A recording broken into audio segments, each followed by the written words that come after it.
starting to roll here. Hello, everybody. Welcome. We are live from the White House. Oh, it is April Fool's Day. So, hey, welcome to the Energy Realities podcast. We have an outstanding show for you today. And we have first up around the corner, Tammy Nemeth with the Nemeth Report. Tammy, welcome. And you're from the UK this morning, right? Yeah, I'm in the UK today. Oh, you're not traveling very far. So then we have Irina Slav. She is an energy expert authoress, and she is in Bulgaria. How are you this morning? I don't think that's a word. I'll tell you, I got to have some more coffee here this morning. And then we have the David Blackmon. I mean, David is a contributing Forbes author, a Substack author, he's busy about town, and I think, David, welcome. How are you today?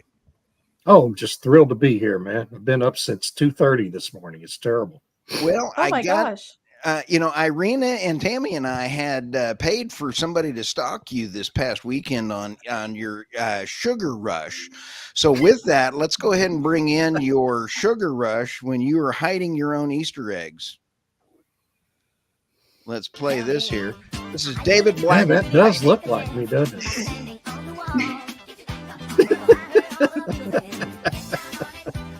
It's after eating all those jelly beans that my grandkids brought in those plastic eggs. Oh, man. All right. So with that, let's go ahead and tee up our show for today. And we've got I can't say this. I sound like Scooby-Doo when I try to say this, but what are we talking about? Carbon taxes and rebates. Kilmageld. Thank you. All right. First up around. Is that a German word? Wait a second. Is that a German word? That's a German word. Yeah. It's okay.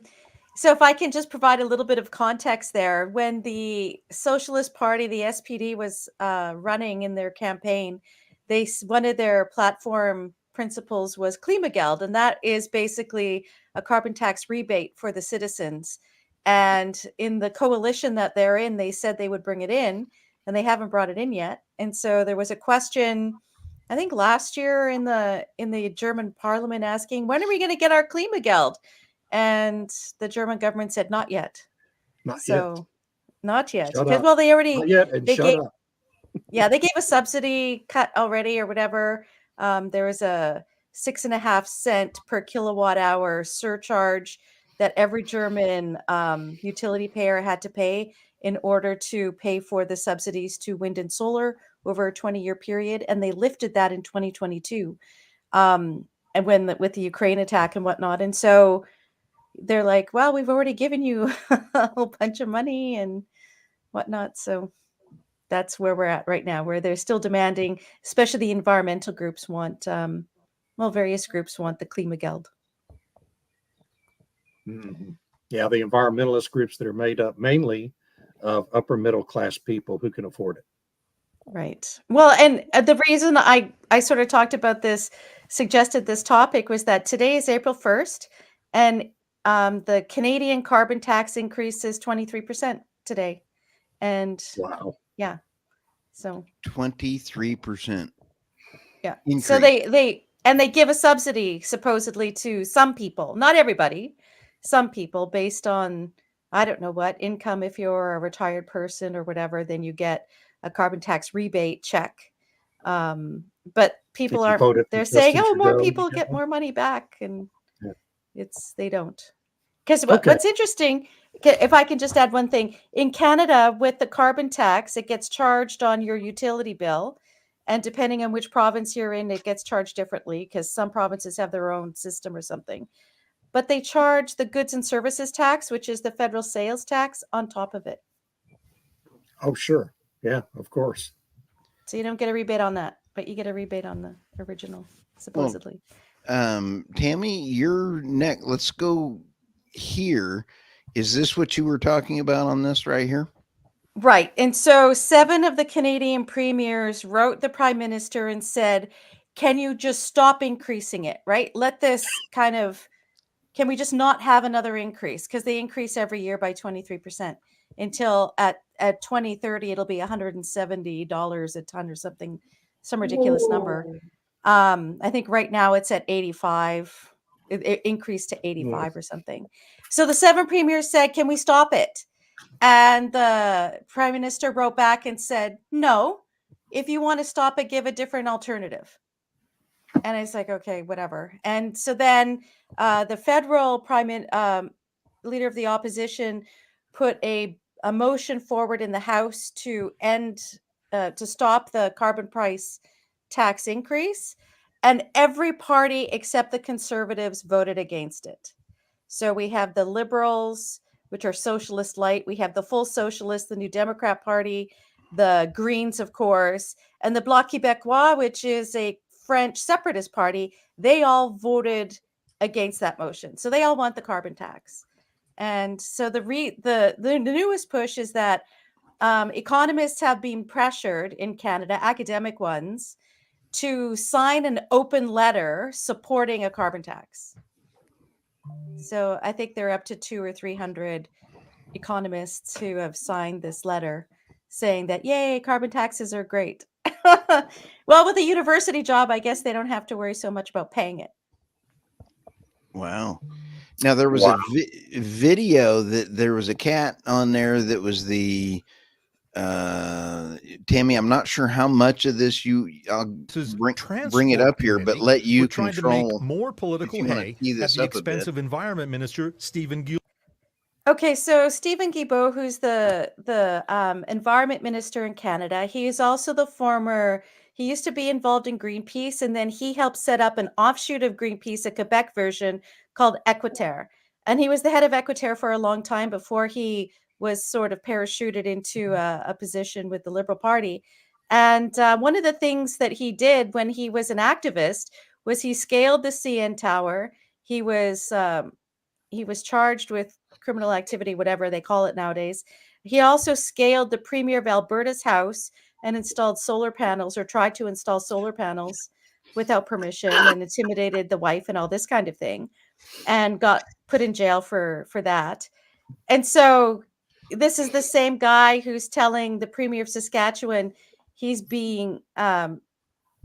acting in a criminal way, which is hilarious. But so yeah, that's Stephen Guilbeault there, and he's a bit of a interesting character. Guilbeault had been quoted in February saying the federal government would no longer invest in new roads. He subsequently corrected himself to say he meant there would be no federal money for a car tunnel in Quebec. But his political opponents were not going to let him off that easy. So this seems to be a war on cars. This has been the plan all along. And so what Minister Guilbeault did was just say the quiet part out loud. My comments were specifically related to the project in Quebec. Guilbeault is a favorite target of Conservatives because he is the chief evangelist for the carbon tax. So if you don't understand how the carbon tax affects road infrastructure, I can't help you. But I have a question for you. Is there anything that you would do to walk back, you personally, would you walk back in any case the 23% carbon tax increase in April? Guilbeault would only defend the carbon tax in French. Oui, la Noting that, yes, while the carbon tax does go up April 1st, so does the rebate paid to most Canadians. Meanwhile, a new report came out Thursday to give Guilbeault and the Liberals a bit of cover over carbon pricing. The Canadian Climate Institute said that the fuel surcharge, the carbon tax, paid by consumers will indeed play an important role in getting Canada to net zero emissions. But the Institute said industrial carbon pricing systems on large emitters, that's what's in place in Alberta, will make the single biggest contribution to cutting emissions. Wow. So the Canadian Climate Institute is an organization set up by the federal government, and it's filled with a lot of activists. So, you know, when I hear these supportive statements from organizations that were either established by the federal government, get a lot of money from federal government, also get a lot of money from foundations that have a vested interest in pursuing this agenda, it kind of throws into question the credibility, I think. Tammy, anyway, that's kind of, yeah. Yeah. So in the upcoming elections, I keep seeing polls that Trudeau is badly trailing Poilievre in public opinion polls. But isn't it case because of the parliamentary system. Unless the Conservative Party is able to win a pure majority in the parliament, there's every chance that Trudeau could get 20% of the vote, say, and still continue to reign. If all He only the other has parties, 32% of the vote right now. yeah, but That's I what he mean, got you have elected these on the other last one, parties, right? yeah, and you have these other parties as his coalition. So even if he only gets 25% this time, say, he could still end up having another term as prime minister, couldn't he? Or is he term Yeah, limited out? no, there's no term limit. So it's like definitely he could form another coalition. It all depends on the distribution of the seats because, like it's sort of like the United States where you have certain areas, particularly in Ontario and Quebec, that have a lot of seats. And then when you get out west, there's not as many seats. And so even though Polyev might get 90% of the vote in Western Canada or some, ridiculously high number, that only translates into not the same number of seats that you would get in Right. Ontario and Quebec or whatever. Yeah. So I think the other issue with any upcoming election is that the federal government has just put in tabled legislation that's going to change our election system. And I'm not really sure. I haven't looked through it yet, but I've heard some other commentators who are quite concerned about the changes that are being proposed. But I don't want to say too much about it because I haven't read it yet. But it could be concerning. But are there so many people in those most populated provinces that want their life to get more expensive? Well, that's the thing, right? I mean, it depends on who you talk to and how it's framed, right? Because on the one hand, there's the very clear indication that the carbon tax makes everything more expensive because it's charged on everything. So if all of your energy is now 30% higher, and that goes into transportation, into processing, into just keeping the lights on in, say, a supermarket or whatever. All of those things get amplified throughout the economy, but they only talk about it being implemented in one place. And so the Bank of Canada, which has produced these sort of assessment numbers about the cost of the carbon tax or its impact on inflation, the number is incredibly low because they only take into account it being applied once.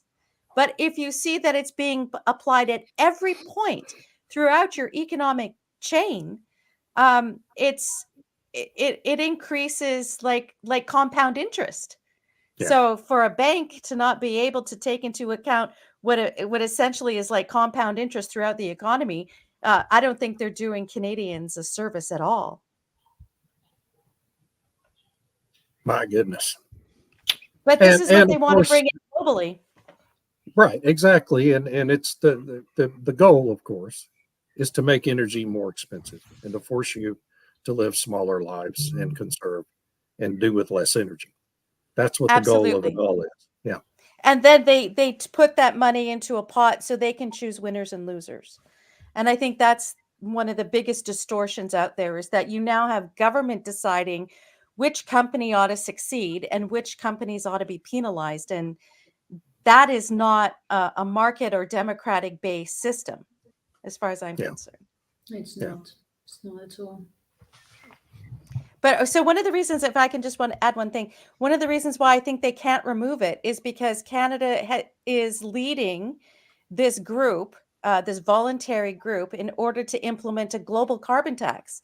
So how could they possibly lead a group that's trying to push every other country in the world to do this? How could they lead that if they ended up having to scrap it ourselves, right? So Right. from an ego perspective, I think it would be very difficult for the Canadian government to back down now. That they just have to double down. Well, I have to And say that changing the way the elections are conducted, a proposal like that shouldn't surprise anyone because that's just the next step here is to, when we've been optimistic, I think that the people would push back in the Western world against these policies, right?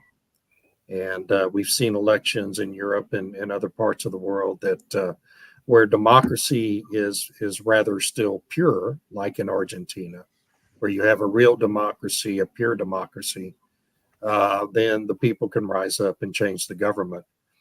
But where you have these very complex systems with a majority that is focused on maintaining control, it's not surprising that their next step will become to change the way the elections are conducted. In America, we've had all these things like vote harvesting and mail-in ballots that literally change the way the votes are counted. Yeah. Right. And as Lenin always said, or maybe it was Stalin, it doesn't really matter who votes. What matters is who counts the votes, who's counting. And we saw in the Netherlands where you had a conservative party technically win the election, but can't form a coalition in the parliament to actually form a government. And so these are potentialities that these folks on the far left have thought of and have planned for. And so it doesn't really surprise me that Trudeau's party is trying to literally change the way the elections are conducted. Well, and it's quite shocking because I have friends who sometimes work at polling stations when there's an election, and you could only vote at the booth wherever that it said so on your polling card, and they want to change that so you can vote anywhere in the riding. So, how are they going to cross-reference that afterwards? Let's say if someone were to be nefarious and vote in 3 or 4 different polling stations in their riding, how are you going to cross-reference and remove those extra votes or something? I mean, it just opens, and they want to add in more mail-in voting and stuff like that, and over so that it's not one day, but it's like a week of voting. I mean, this is bad from what I've read. But we vote for a month in America now, Yeah, like really? And it's almost impossible to police the mail-in ballots, and when you allow people to just vote anywhere. You're right. I mean, it makes it virtually impossible to police multiple voting, and that's the goal. I mean, that's the reason why they make those proposals. Well, how do they do it in Bulgaria, Irina? How do they do their voting? Oh, we vote, personally. We show up at the polling station and vote either by machine or by paper. Do you have to have an ID? Yeah, you have to have an ID. The ID is compared to a list of names for people who are registered for voting in this place. There was some scandal about machine voting because the machines apparently could be rigged. I'm not sure I understand this because I voted with a machine, and it spits out a note that says what party I voted for. But apparently you can manipulate them, maybe, vote a lot more times from, I don't know, on behalf of dead people or something. I don't know. I don't understand any of this, but we do vote personally. Yeah. Our problem is very low turnout. Yeah. It's the same in the UK. In the UK, there's no machines. You just go with you get a piece of paper and you go in and you mark your X, but you have to show up. You have a polling card. You have to show up to the station it says that you're supposed to go to, and then they check your card. You show ID, and they mark you as having, check you off, kind of thing. Yeah. Which, what's wrong with that? What's wrong with doing it that way? Too much hassle. I don't know. Tammy, was this your other one? Have you already covered that?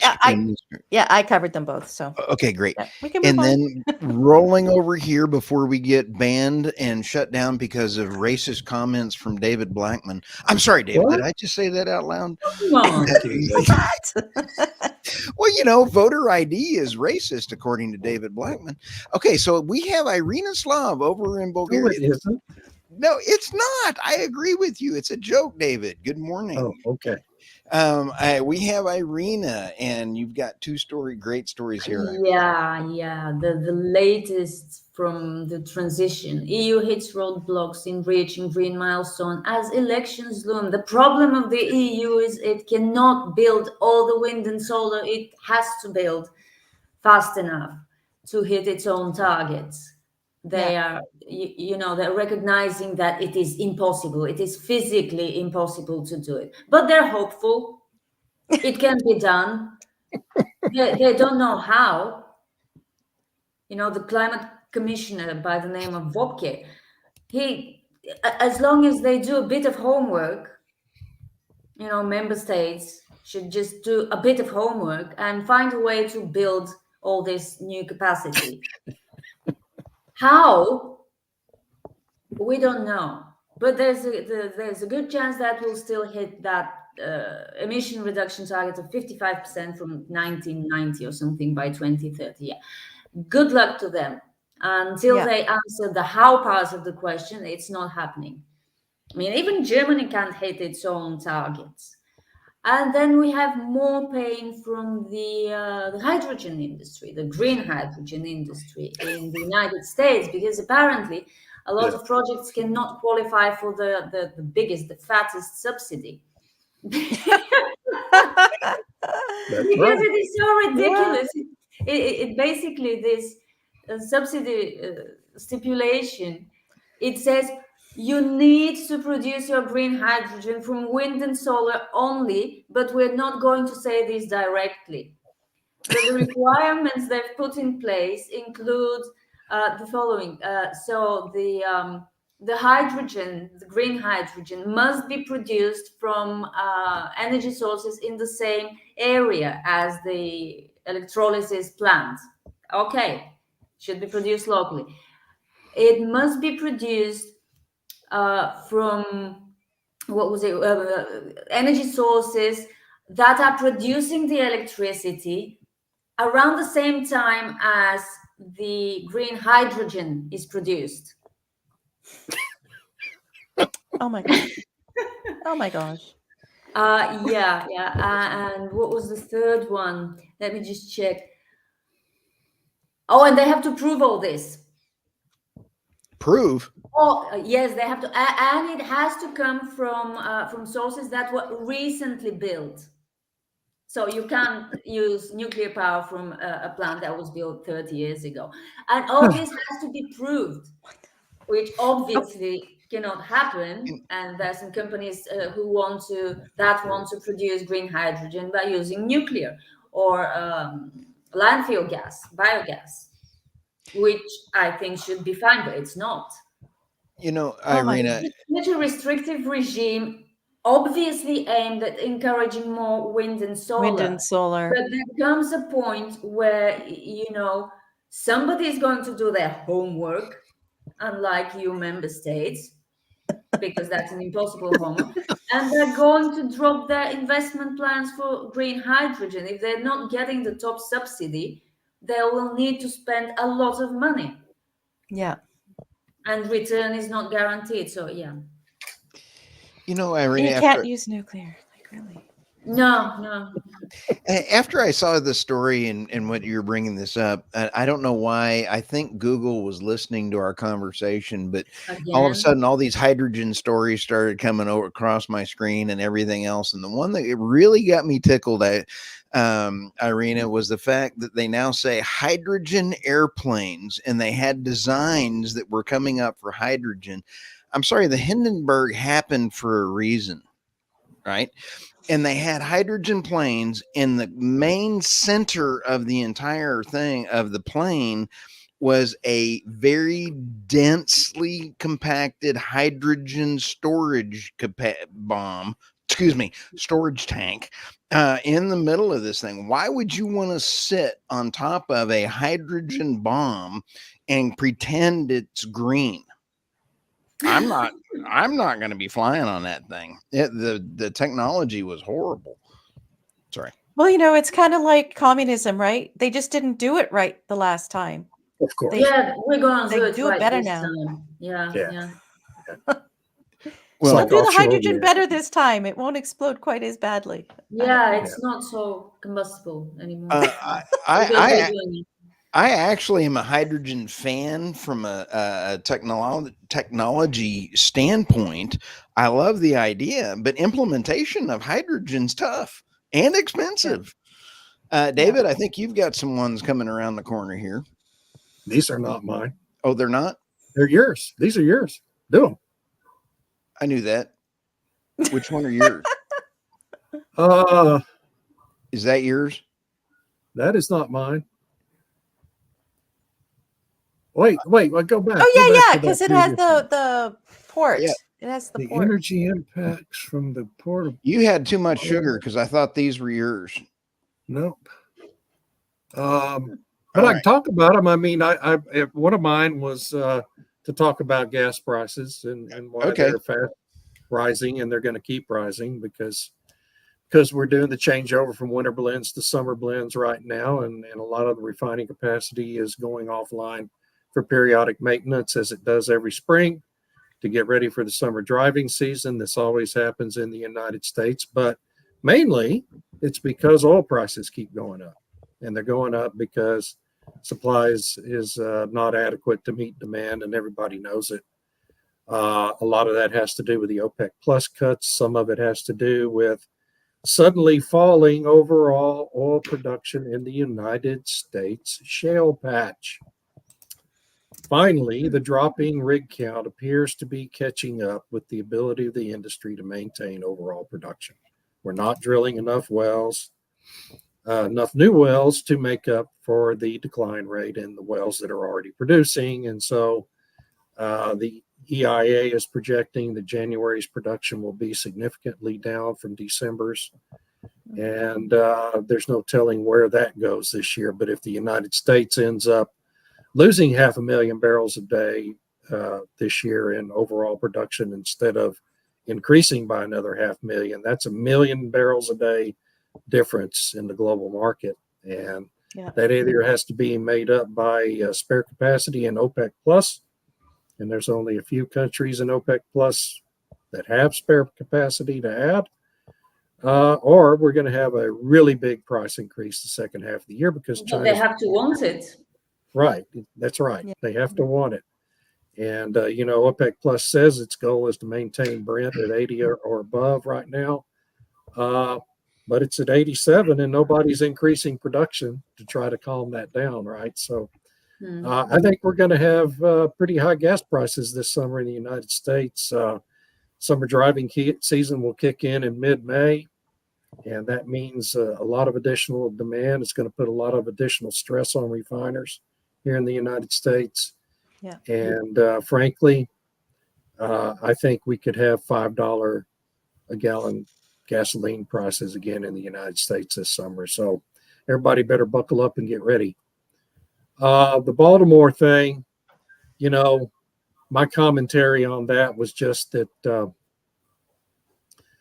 in the wake of that, of course, I mean, it's everybody's feeling terrible for the people of Baltimore and the people at that port. A lot of jobs are going to be lost as the ship traffic remains blocked by that collapsed bridge. It's a terrible event, and it's going to have major economic impacts up and down the East Coast of the United States. It's also going to mess up some supply chains across the breadth of the country as well. But in the wake of that, I went out and found the data on what are the biggest ports in the United States, because everybody kept talking about how Baltimore is the second most active port on the East Coast, which it is. But when you look at the country as a whole, it's only the 17th most active port in terms of total tonnage going in and out of it. And most of the biggest ports are along the Gulf Coast in Texas and Louisiana, particularly Houston, Corpus Christi, and what they call the Port of Louisiana, which is really several ports that are clustered together near the mouth of the Mississippi River. And, that just points out how vital the oil trade is globally, because the ports of Corpus Christi and Houston, when you add up the total tonnage going out of Houston, Corpus Christi, and the Port of Louisiana, it's more than every non-Texas Louisiana port on that list combined, okay? Just those three ports. And most of it going in and out of Houston and Corpus Christi is crude oil imports and exports. Whereas the Port of Louisiana is staging area for about 90% of the offshore oil and gas drilling operations in the Gulf of Mexico. It's where all those ships are staged, all that equipment goes back and forth, all that traffic goes in and out of that port. And what it points to is just emphasizes again the fact, and you know, I'm sure most of the audience for this podcast knows it already, that oil is the most traded commodity on the face of the earth and has been for 120 years and will continue to be probably for another 100 years from today. And none of those ships could go in and out of Baltimore or New York. Somebody made the point when I posted that on my Substack. Well, you know, but that's oil traffic. It's not container traffic. And my point was, well, none of that container traffic is going to go anywhere without oil, right? Because all those ships are powered by diesel. And it just points out to the vital nature of the oil trade globally and how it just powers the whole economy. And that's my preachiness for today. There's a couple key points in that Baltimore article in there, and that is coal. It's the number one export for the port out of there. And India is the number one in 2023 for theirs. Now the pricing has not gone up. India is the number one importer from U.S. Yes, from that amount of coal. And Egypt was in there, and Canada was also in there as well too. So when you take a look, you got go Canada. You know, I love Canada, especially when I go to hockey games and stuff, you know, and I don't know how to sing the Canadian. Oh, Canada. That's all I can sing is just, oh, Canada. That's almost all Canadians can sing as well. It's just like, oh, God. That's like going to Oklahoma State football game. Nobody knows the fight song of our university except OSU. Okay. Now, but you take a look at coking coal or metallurgical coal or steam coal. There's the two different kinds that are in there. I just read an article that was amazing about the bridge itself and the impact for the tax. I believe it was Irina and others have brought this up, is that bridge covers an access for propane, for gasoline, for diesel, for everything else that is now having to be rerouted and going around. So that bridge is very critical. So it's going to be interesting. And then we had another bridge hit this weekend in Oklahoma. Yeah, go figure that out. And you gotta love it. Don't drive over bridges without looking both ways to see if there's a ship coming. Luckily, that bridge in Oklahoma was a concrete bridge. It wasn't a cantilevered bridge like the Key Bridge in Baltimore. You know, that Key Bridge was a cantilevered bridge that just collapsed as soon as a big object hit that one support column. But the bridge going over that Oklahoma lake was a pure concrete, reinforced concrete bridge. And don't be, we are all resting assured because Mayor Pete is on the job and they're now missing the 2 minutes right before the crash happened. And it's only going to take several years for them to find out what happened. But they came out and said right after, within 10 minutes of it hitting it, go, nothing to see here. It's not a terrorist attack. Mm-hmm. So, you know. Yeah. All right. 3 years to investigate that. Yeah, let's go to the next ones here. Let's go here. So this story I found pretty interesting on this. 20 U.S. Oil and gas trade groups unite against Biden's misguided methane fee. I'll tell you what, the full list is in the article. It is nice to see that oil and gas executives are standing up, and the trade associations, the API, they all do a great job, and they all have to get out there and really stand up for folks. This is a quote. This tax on American energy is a serious misstep that could jeopardize our nation's energy advantage and weaken our energy security, said API Senior Vice President Policy, Dustin Meyer. Do you know Dustin? I do not. U.S. oil and gas is innovating throughout its operation to reduce natural methane emissions while meeting and growing energy demand. Yet this proposal creates an incoherent, confusing regulatory regime that will only stifle technology advancements and hamper energy development. Can you explain what the methane fee is for those who maybe aren't aware? The methane fee, it is coming in, so it's going to be any producing company is going to be charged it's a tax is basically all it is for Tax, methane. yeah. It's For the production of unbelievable. methane, a So federal if it's methane leaking, production tax. If is it's it leaking? if it's leaking or there, Yeah. they're now redirecting satellites over methane fields, and they're now saying if it's a oil and gas, methane happens naturally. And so what they're saying is the methane is going to be now through technology and satellites saying you owe this amount, but it's also going into scope 1, scope 2, and scope 3. The regulatory process and where it's going is just unbelievable. Right. Okay. So my understanding is that they don't have that many satellites up right now to do methane. Methane Sat, which is a joint initiative with Environmental Defense Fund, where they got $32 million to pay for a satellite. I don't know. And a charity, Charity, set up a satellite. Yeah. right? And there's issues with calibration because, as you say, it is naturally occurring, and it mixes in with the atmosphere. And when they're looking down with the satellite, it's not like they can just say, "Okay, methane's not moving in this space," right? I mean, it's circulating through the atmosphere and whatnot. And so, I think I would want to know how they're calibrating those satellites before trusting such Well, data. to be clear, it's not just done by satellite. I mean, there's the LiDAR cameras that EPA and state regulators have programs to police oil and gas production facilities and storage facilities. And the fee, it's charged to each ton of methane. Now, I'm reading here from a Baker Hostetler document on it. The charge applies to each metric ton of methane by which a facility exceeds a preset threshold. The charge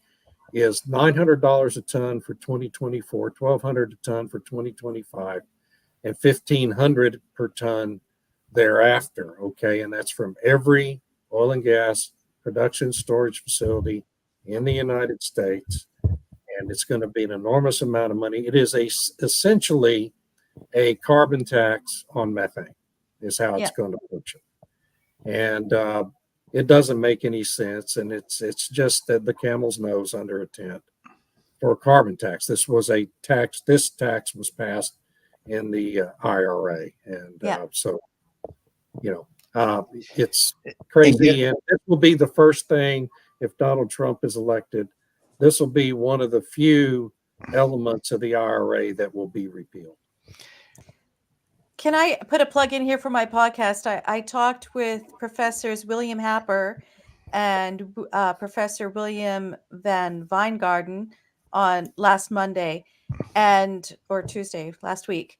In any event, they were talking about methane and what a non-issue it is.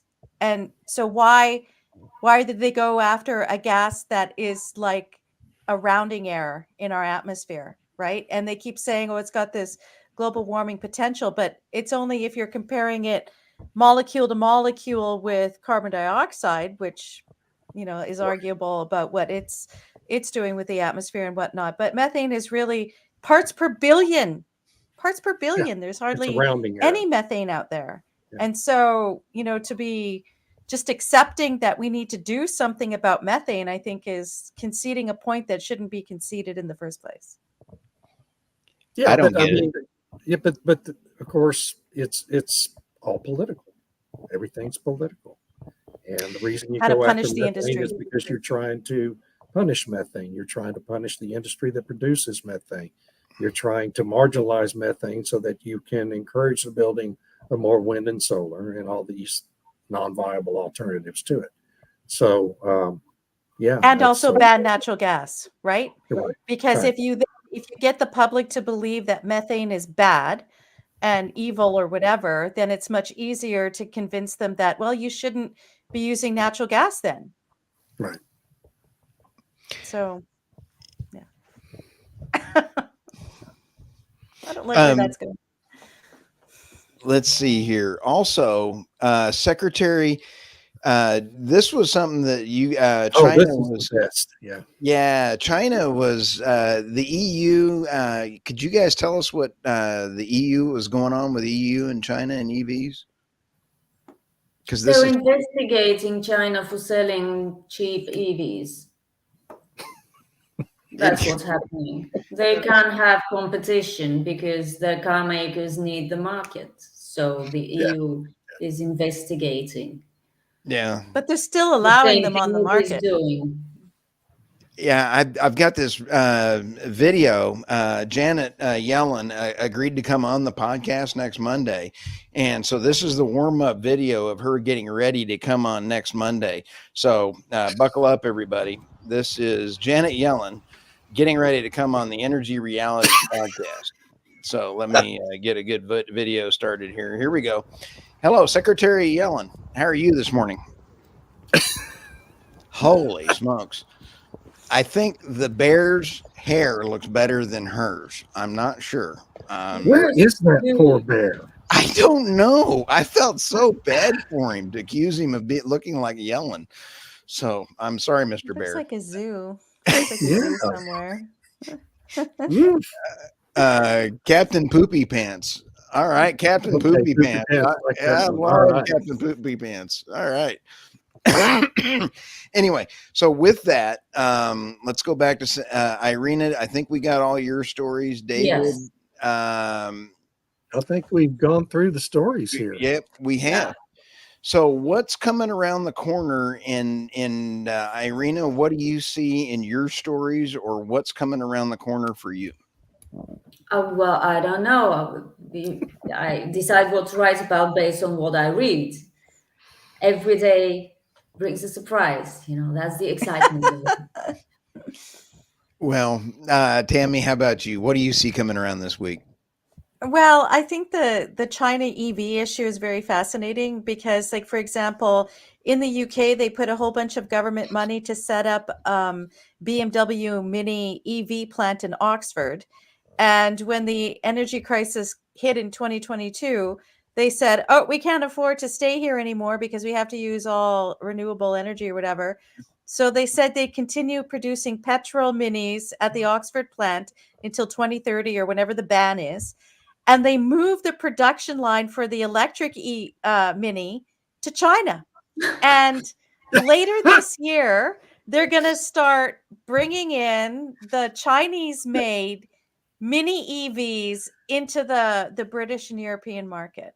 So, they can complain about Chinese EVs. They're probably okay with it if China's making European versions. They just don't maybe want BYD. I don't know.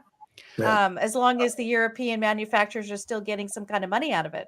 Tammy, I just got an exclusive note here. They've got a new test track coming out for this EV. Here we go. They're just now rolling in. Check this out. They're testing that new EV. I hope it doesn't explode in the water. Oh, I don't know. Oh, I'm going to give him about a 10.5. What do you think? that was pretty good. That was We need fantastic. to have him in the Olympics this year. That'd be Oh, cool. no kidding. And he's even walking away from that bad dog. Yeah. Holy smokes. Tammy, that was pretty cool. That's funny. And David, what do you got coming around the corner? Well, I want to close by just noting a couple of things about EVs. First is that the threat of China's cheap EVs on the American market is what created the whole bloodbath controversy from President Trump's remark a few weeks ago. And we all should Wow. take a look back and note how rapidly both the White House and its supporters in the news media dropped that subject because of the blowback from the public for just exactly how stupid it was. The second thing I want to note is that I saw a commercial over the weekend from Buick. And Buick is introducing in this next model year a new SUV. And guess what? It's a gas-powered SUV model. This is the first automaker I've seen introduce a new line of gas-powered cars in several years, because they're supposed to be phasing all that out. Suddenly, Buick is introducing a new gas-powered SUV to the market. I think that's a very telling sign of what's to come. The third thing I want to point out to everyone is that Fisker announced on Friday it was cutting the price of its beautiful, and they are beautiful, SUV called the Ocean by 40%. To avoid bankruptcy. In their desperation to avoid bankruptcy, they're trying to clear their backlog of unsold cars. And so you can buy a car that last week would have cost you $62,000. You can buy it this week for $37,000. The only problem is that the company that made the car could be out of business before it makes the delivery if you go ahead and buy one. So I just think that these events are moving very rapidly in the whole EV market, and we're in for a lot of change on that front as this year goes on. I got to give a handout to Toyota. Toyota has been leading what makes common sense to us, and that is I'm all about a hybrid. I like the idea of hybrid technology. Great. I'll pay a little bit more to get the extra miles per gallon. Yeah. And Toyota is really coming forward, and they're the anti Tesla, if you would, and they're doing great. Can I add one thing? I know David had mentioned this on his Energy Absurdity last week, but the other issue to be looking forward to is the oil pipeline coming, the TMX pipeline that the government had to end up buying because this regulatory bottleneck. No one wanted to keep it, so the government bought the pipeline. The cost has ballooned because the environmentalists have tried to stop it every step of the way, which of course inflated the cost by 10 times or whatever. So it's finally almost done. They're almost ready to start putting oil in there. I think they're pressurizing the line, and they're one of the prime markets for this oil is California, and Los that Angeles, oil is coming from the oil sands.